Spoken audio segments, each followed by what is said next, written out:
Please subscribe to my channel and do hit the bell icon. Hello to all dear students. In this video we will be talking about what exactly is meant by meiosis and what is meant by mydriasis. Okay. Meiosis means what and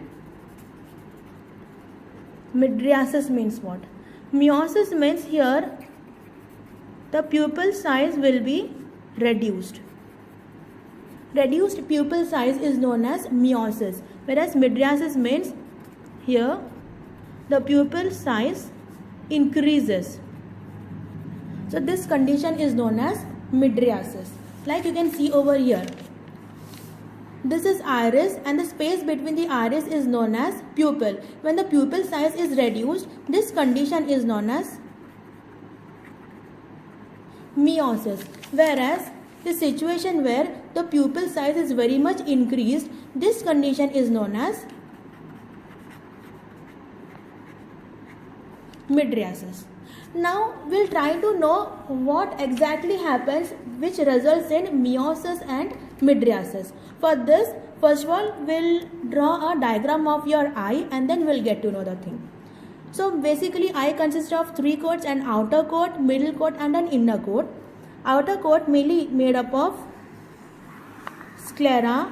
This is the lateral view. So posteriorly we have got sclera, which is also known as the white color of the eye, and anteriorly it is cornea.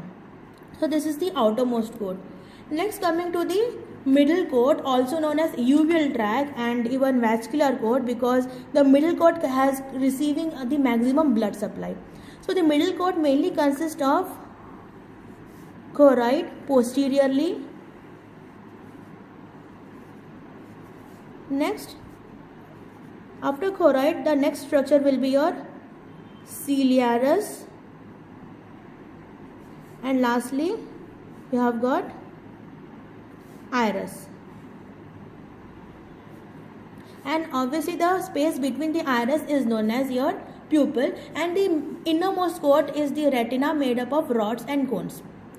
Now we are concerned about the size of the pupil. What exactly happens that will lead to meiosis and mydriasis. So iris basically consists of an important muscle, means it has got two important muscles. First one is the radial muscle and another one is circular muscle. Okay, so this is the radial muscle. Radial muscle of iris. It is also known as the dilator pupillae.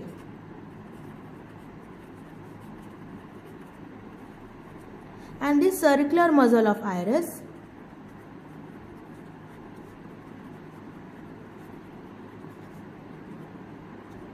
it is also known as sphincter pupillae.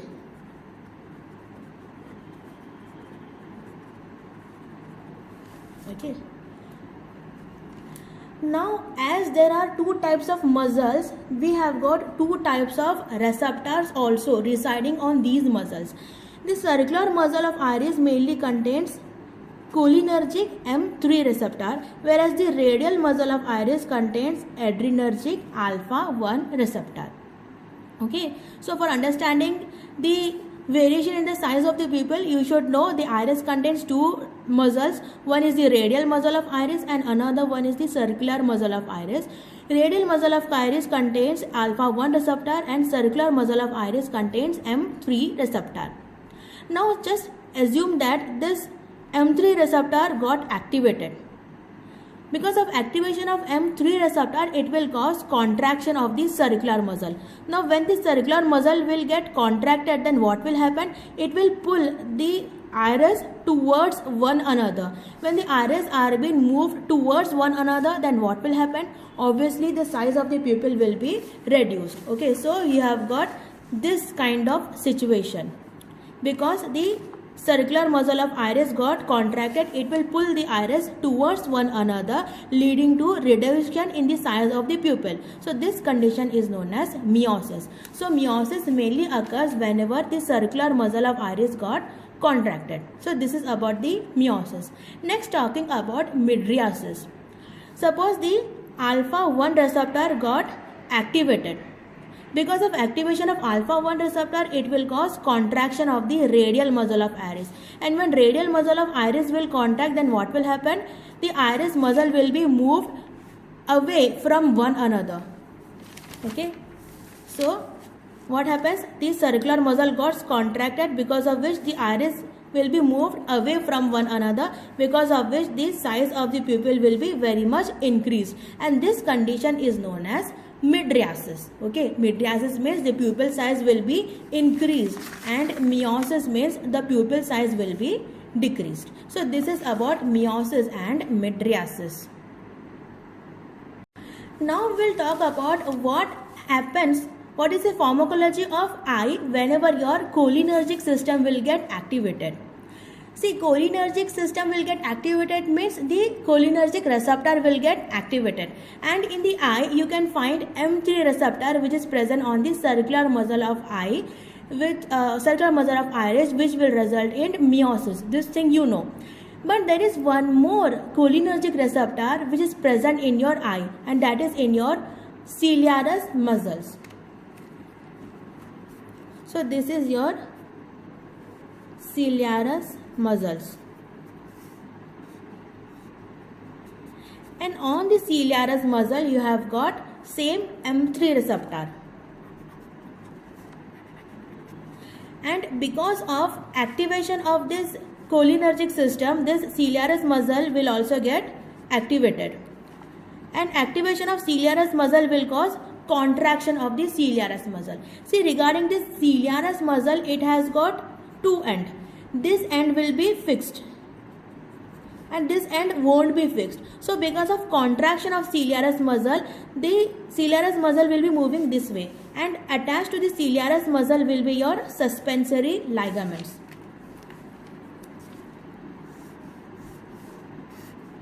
To which your lens will be attached. Okay, we'll see this thing here. Suppose this is ciliarus muscle over here. This is, actually it is here. I am drawing here for now. This is your ciliarus muscle. Whenever ciliarus muscle containing M3 receptor, it will activate it. It will cause contraction of the ciliarus muscle. So ciliarus muscle will become like this. Okay, it will become like this.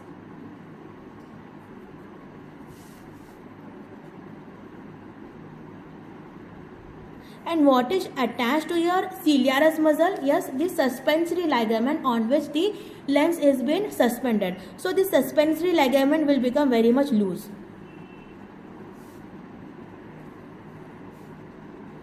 This suspensory ligament will become very much loose, and the lens therefore will become very much thick and globular.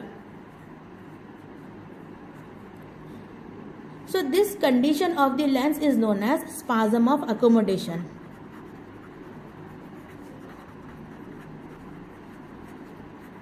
Spasm of accommodation means the lens is fixed for near vision. See, whenever we want to see a near object, the lens should become globular, and if we want to see a far away object, the lens should become flattened. But what is happening over here? Because of contraction of the ciliarus muscle, the cellular ligaments or your suspensory ligament will become very much loose, because of which the lens will become very much thick and globular. So the lens will be fixed for near vision only. Such a condition is known as spasm of accommodation. So what happens when cholinergic system will get activated, or if you give any kind of cholinomimetic agent, what will happen to the eye?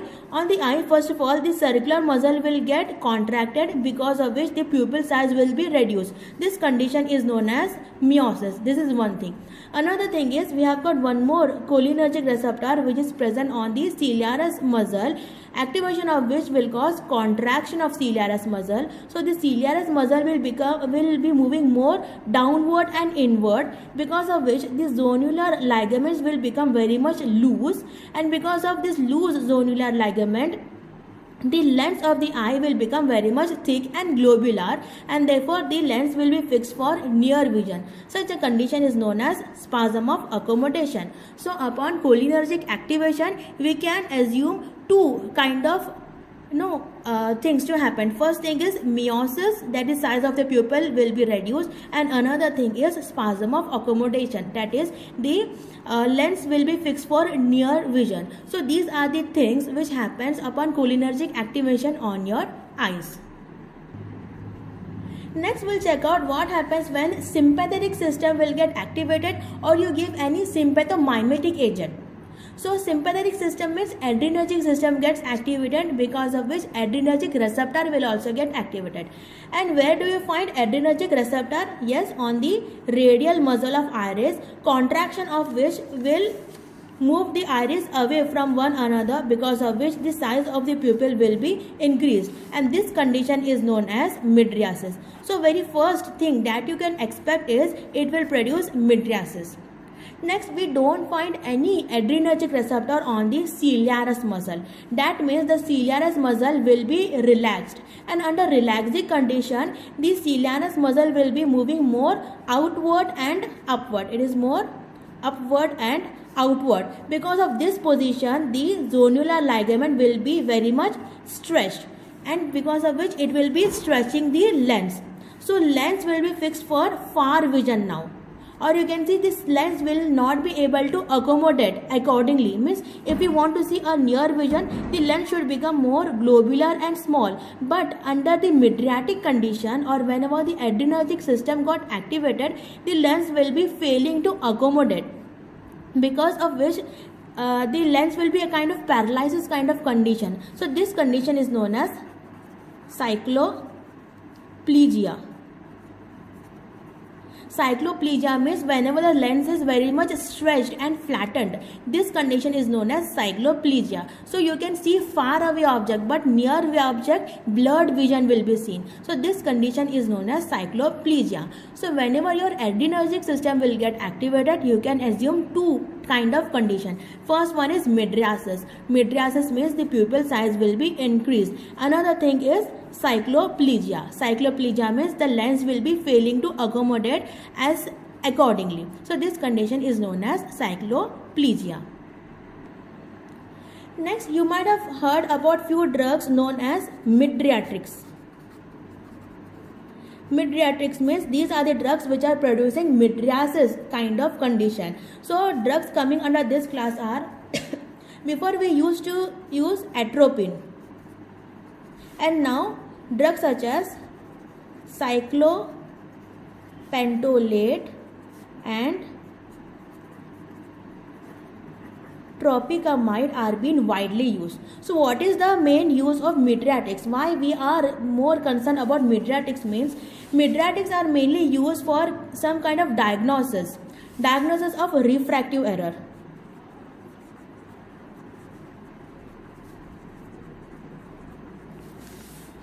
So what exactly happens over here is, suppose you have gone to any kind of ophthalmologist. So what he will be doing, he will be placing a machine in front of your eye and he will be focusing. And in refractive error, what we need to check? We need to check whatever refractive error is over here. And for this, for knowing the refractive error, we require both mydriasis as well as cycloplegia kind of condition. You know why? Because if the lens will start accommodating accordingly, we cannot check whatever the refractive error is there. So for knowing the refractive error, for the diagnosis of refractive error, we require both mydriatic as well as cycloplegic condition. So for this we are using, before we used to use atropine. But the thing is, the analysis, this diagnosis will be completed within 10 minutes. But the action of this atropine will be lasting for almost 6 days. You can see almost for a week. And when you are giving any mydriatic drug, what will happen? The lens will unable to accommodate for near vision. So blurring of vision will be taking place. And for a matter of 10 minutes of diagnosis, you cannot stay blind, kind of like blurring vision for 6 days. So previously atropine was being used, but now cyclopentolate are being used, which can produce effect for nearly 1 to 2 hours. And now more recently tropicamide has been used which can produce mydriatic kind of condition for 1 hour to 30 minutes. So mydriatics are mainly used to check the refractive error. For refractive error we require both mydriatic as well as cycloplegic condition. We have got one more kind of diagnosis for fundoscopy. For fundoscopy, we don't require cycloplegia, we just require the mydriasis kind of condition. Because what happens in fundoscopy, we need to check all the condition of all the rods and cones. So if your pupil is under meiotic condition, then what will happen? Here will be focusing the machine, and the machine is able to focus only this much part of the retina. That's it. If your eyes is under mydriatic condition, meiotic condition, but when you are producing mydriasis, then what will happen? We can focus so much area. So for doing fundoscopy, we require only mydriasis so that we can easily study about the retina over here.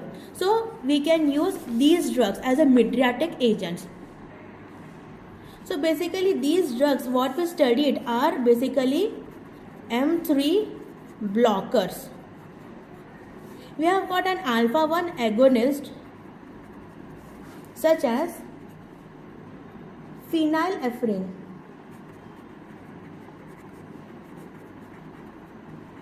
Okay, so phenylephrine, or you can take M3 blockers such as atropine, cyclopentolate and tropicamide. All these drugs are producing mydriasis. Okay, so either you increase the action of alpha 1 agent, or you inhibit the M3, or you block the M3 receptor. Both of the drugs will produce mydriatic kind of condition.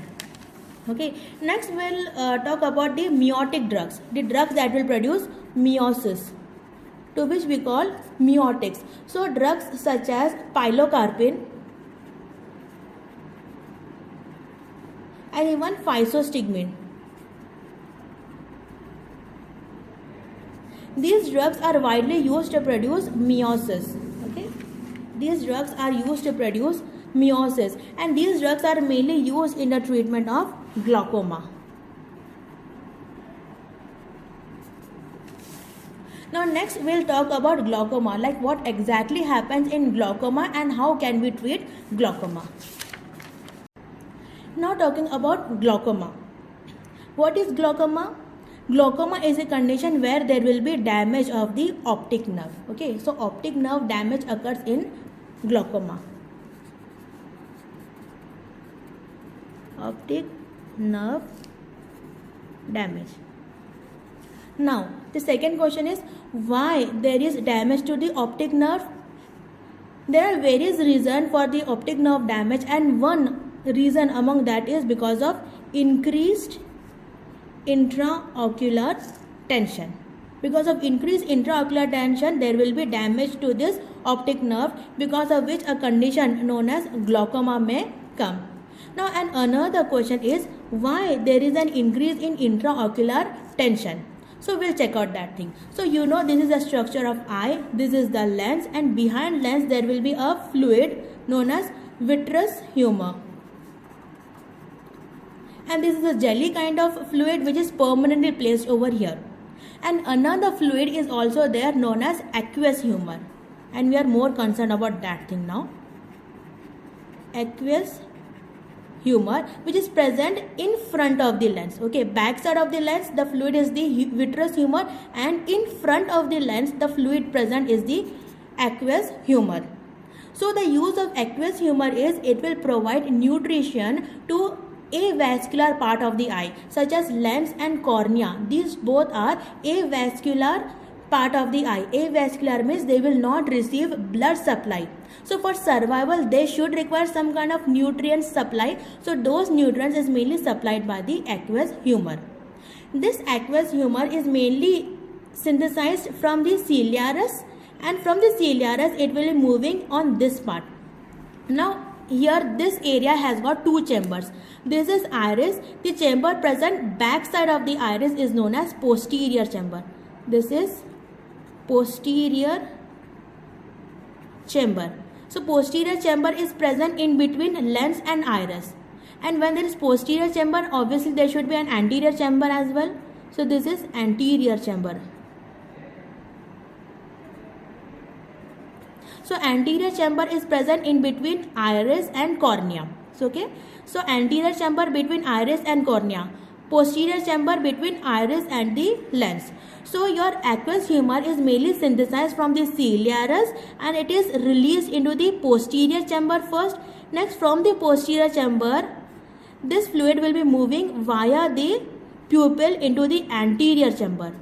Next, from the anterior chamber, it is drained out from this area. So this area, there is a junction between the cornea and sclera. There is a canal known as canal of Schlemm.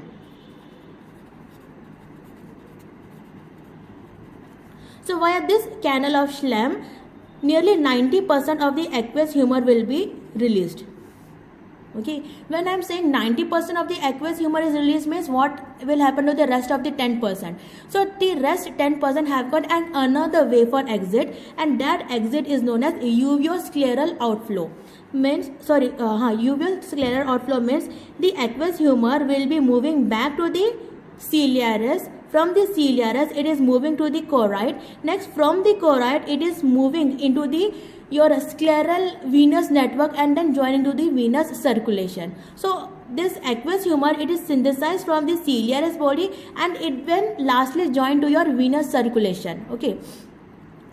So what exactly happens over here is, why there is increase on intraocular pressure means the exit of the aqueous humor is not well. Means the aqueous humor is synthesizing well, but the outflow of the aqueous humor is obstructed, because of which the amount of aqueous humor in this area will be increasing. When the amount of aqueous humor increases, it leads to increase in the intraocular tension. Normally the intraocular tension is nearly 11 to 21 millimeter of mercury, because entry and exit should be fine over here. But when the level of this aqueous humor is increased, it causes an increase in the intraocular tension beyond 21 millimeter of mercury, because of which intraocular tension increases and which may lead to damage of the optic nerve, and optic nerve damage may lead to glaucoma. Okay, so what exactly happens over here in glaucoma? Here there will be obstruction for the outflow or for the drainage of the aqueous humor, which lead to a condition known as glaucoma. So we will see what exactly happens, why there is an obstruction in the outflow of the glaucoma. So for this I will be drawing only this part. I will be zooming up this part and you will get to know the thing.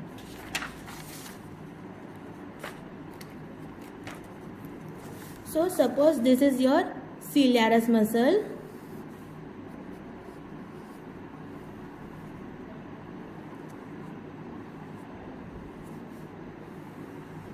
And this one is your iris.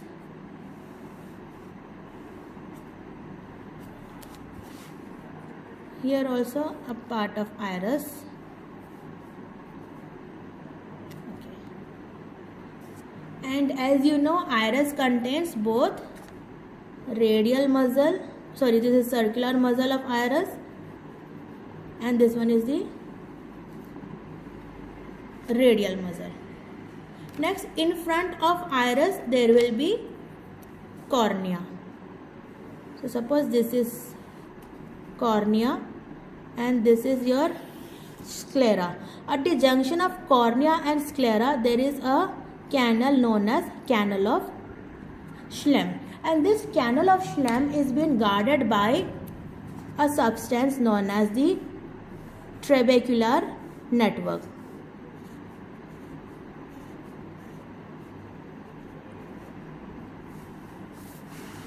Okay, this part is your choroid. This is your ciliarus body.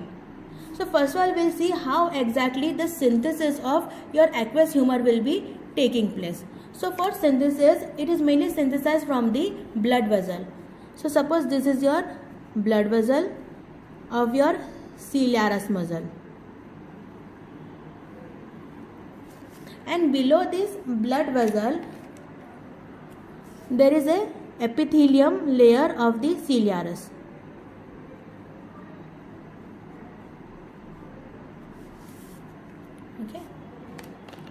So what happens is, from the blood, here the epithelium have got a transporter, an active transporter that will actively transport sodium in the posterior chamber.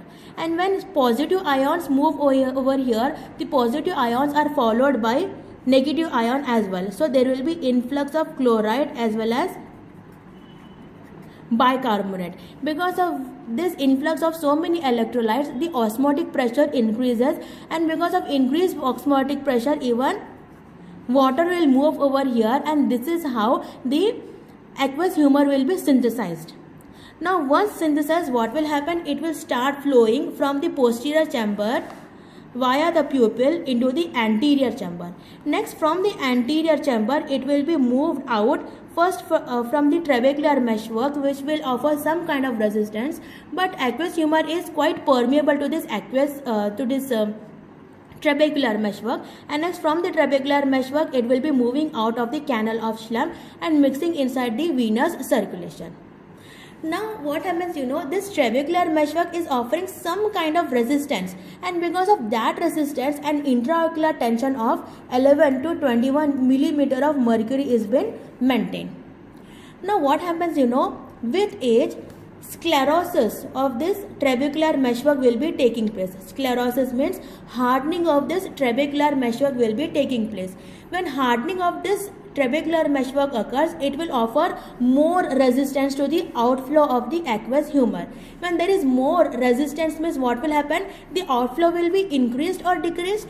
Obviously decreased, because the gates are not clean. When the gates are not clean, means there will be some kind of obstruction. So the outflow of the aqueous humor will be less than the normal condition. Because of less exit of or less drainage of this aqueous humor, the amount of aqueous humor in this area will be increased, which ultimately increases the intraocular tension. So this is one of the reasons because of which glaucoma may occur, and this type of glaucoma is known as open angle glaucoma. One more thing that you should know at this particular point is, this is iris and this is the cornea. So there exists an angle between iris and cornea, and this angle is known as iridocorneal angle.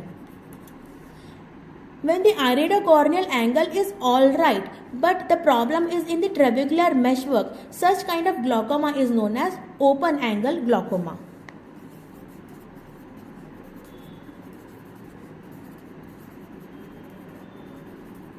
Okay.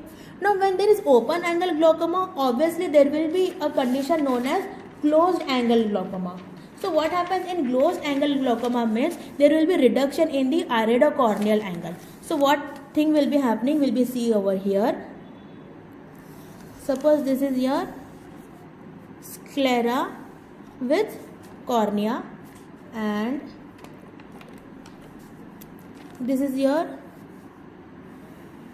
choroid, and this is your ciliary body. So problem occurs in iris. The iris will be very much contracted.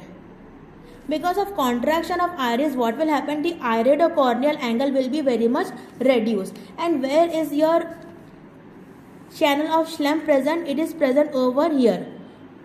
So what happens, the contracted iris will block the canal of Schlemm, because of which drainage of the aqueous humor will be reduced and also produces glaucoma kind of condition. Such kind of glaucoma is known as narrow angle glaucoma or close angle glaucoma.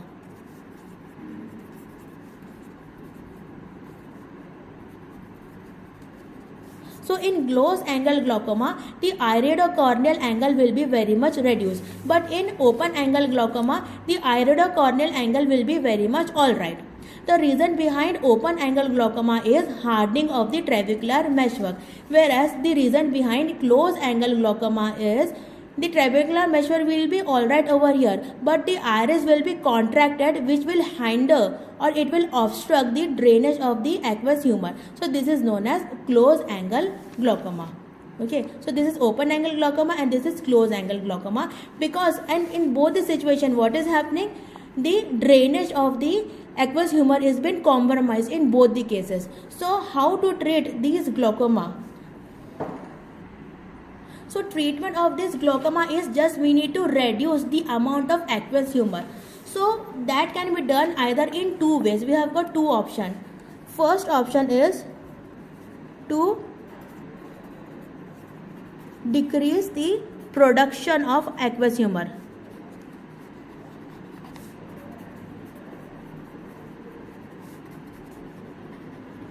So this is first option. And second thing that we can do is to increase drainage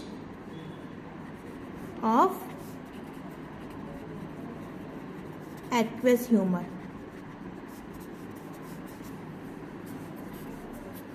So either we can decrease the production of aqueous humor or else we can increase the drainage of aqueous humor. So first of all we'll talk about the first thing, the drugs that can decrease the production of aqueous humor. Now how can we decrease the production of aqueous humor? See, aqueous humor is basically synthesized from the blood circulation. So if we reduce the blood supply, obviously the obviously the production is also been reduced. So over here we'll find two types of receptor. On the blood vessels we have got two types of receptor. First one is alpha 1 receptor and secondly we have got beta 2 receptor. Even on this epithelial, the ciliarous epithelial, here reside another type of receptor, that is alpha 2 receptor. So what we need to do? We need to reduce the synthesis of aqueous humor. And how can we reduce the synthesis of aqueous humor? By reducing the blood supply. So any drug that is producing vasoconstriction can reduce the blood supply and in turn can reduce the aqueous humor production. So what kind of drug can produce vasoconstriction? Yes, we can use alpha 1 agonistic agent or we can use beta blockers. Beta blockers will produce vasoconstriction. So first drug that can be used is beta blockers. So the drugs such as timolol, bitoxolol,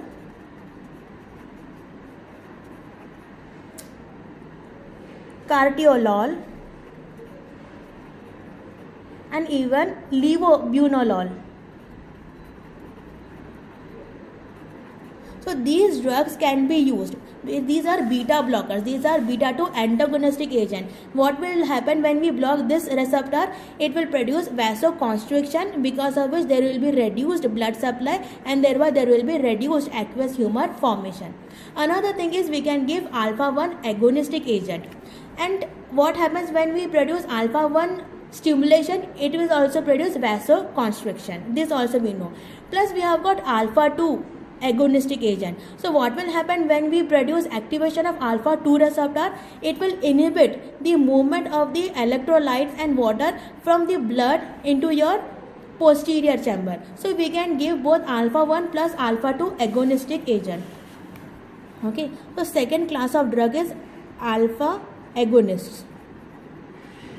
Activation of alpha 1 receptor will produce vasoconstriction, and activation of alpha 2 receptor, what it will do? It will inhibit the movement of the substances into the posterior chamber, so that there will be reduced formation of aqueous humor. So drugs coming under this class is dapivirine,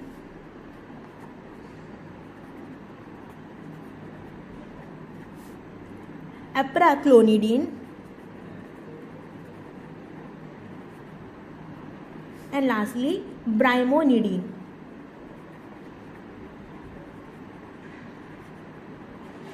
So these drugs will mainly produce agonists of both alpha 1 as well as alpha 2 receptor. And another class of drug is there that will inhibit this bicarbonate influx, and they are carbonic anhydrase inhibitors, which will ultimately reduce the formation of your aqueous humor. So we have carbonic anhydrase inhibitors.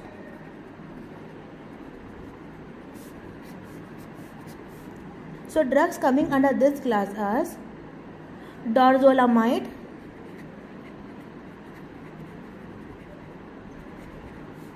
and brinzolamide.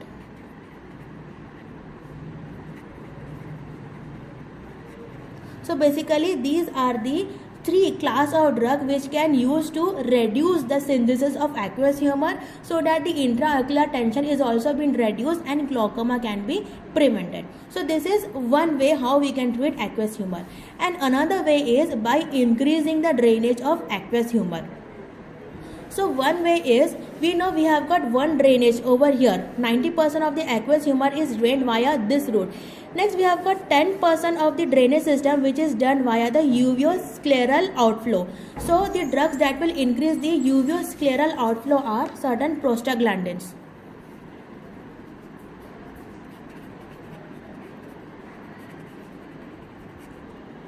Prostaglandin analogs. So drugs coming under this class are latanoprost, travoprost, and lastly bimatoprost. So basically what these drugs are doing, these drugs are increasing the drainage of the aqueous humor. So we have got two ways by which we can drain the aqueous humor. First one was this. The 90% of the aqueous humor is drained via this canal of Schlemm, and whereas 10% via the uveoscleral outflow. So we are increasing, a little increase in the uveoscleral outflow occurs by giving these prostaglandin analogs. Another way is by increasing the iridocorneal angles. So how can we increase the iridocorneal angle? By increasing this meiosis kind of condition, so that the iris will be moving more towards one another, so that this iridocorneal angle is being increased. So what kind of drug will increase this thing? Yes, the miotics. The miotics will be pulling the iris towards one another, so that the iridocorneal angle is being increased. So another kind of drug that can increase the drainage of aqueous humor are miotics. So drugs coming under this class are pilocarpine, physostigmine, and lastly ecothiophyte.